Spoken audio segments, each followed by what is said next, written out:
recovered transmission, York.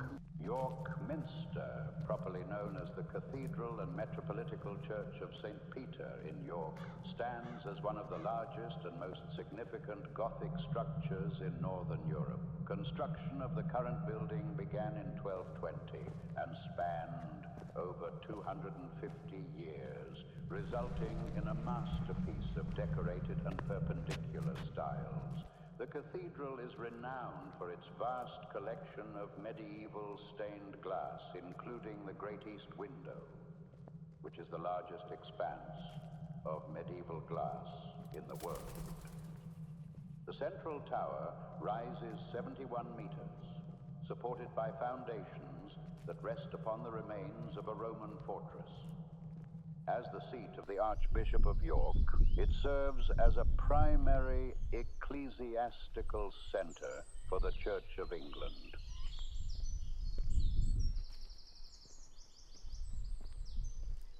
High Petergate follows the ancient Roman Via Principalis, transitioning into Low Petergate past medieval timber-framed structures. The route concludes at King Square, the site of the former Roman Curia and later a Viking-era church.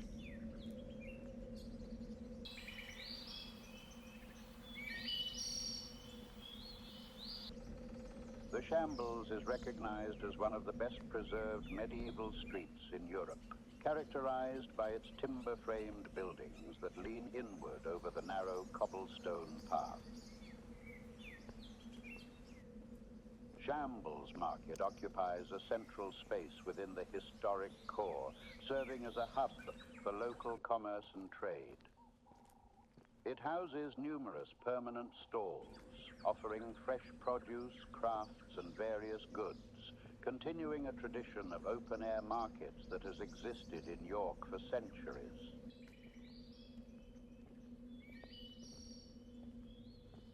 Parliament Street functions as the wide central thoroughfare of York's modern shopping district. Established in the 1830s to alleviate congestion in the older, narrower streets, it remains a primary site for public gatherings, seasonal festivals, and large-scale markets.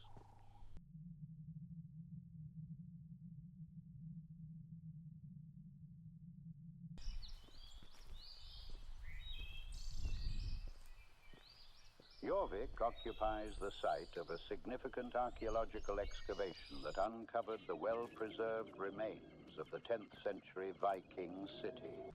The location highlights the period when York, then known as Jorvik, served as a major river port and capital of the Viking Age kingdom.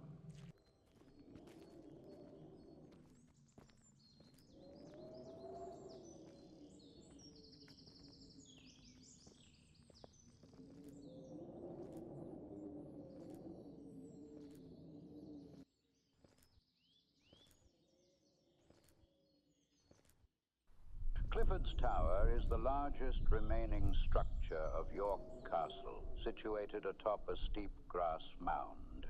Originally built by William the Conqueror to dominate the rebellious north, the current stone tower dates back to the 13th century.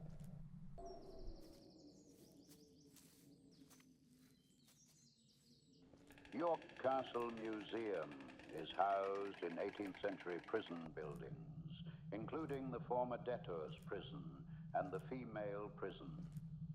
The museum focuses on social history, featuring reconstructed streetscapes that illustrate daily life in York throughout different historical eras.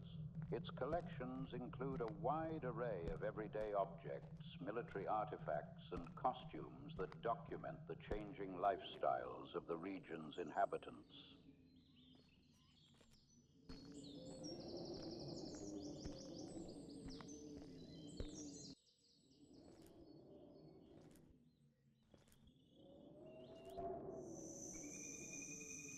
Coney Street has served as a primary commercial thoroughfare since the medieval period, its name deriving from the Old Norse word for King Street.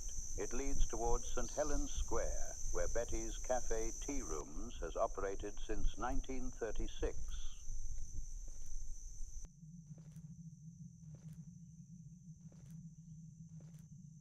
Stonegate is a historic pedestrian street that retains much of its medieval character and serves as a direct link between the river and the Minster.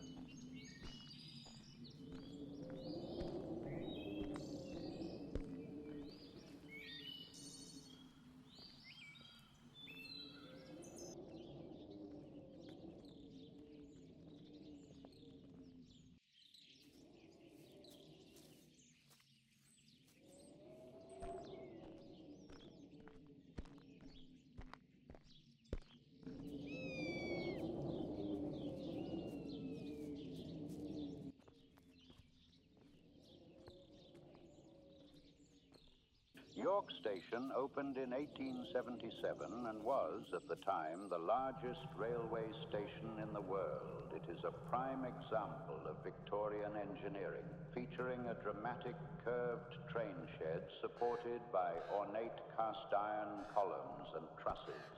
The station remains a vital junction on the East Coast Main Line, connecting London to Scotland and serving as a gateway to the north of England. Its architecture reflects the prestige and rapid expansion of the railway industry during the 19th century, facilitating the movement of passengers and freight on a massive scale. The National Railway Museum is situated on the site of former motive power depots adjacent to the main station.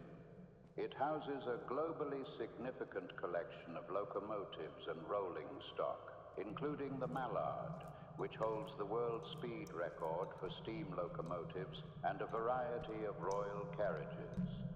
The museum documents the technological evolution of rail transport from its early 19th century origins to the development of modern high-speed rail.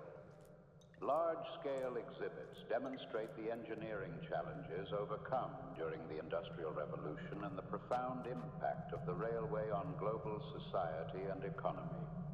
End of recovered transmission.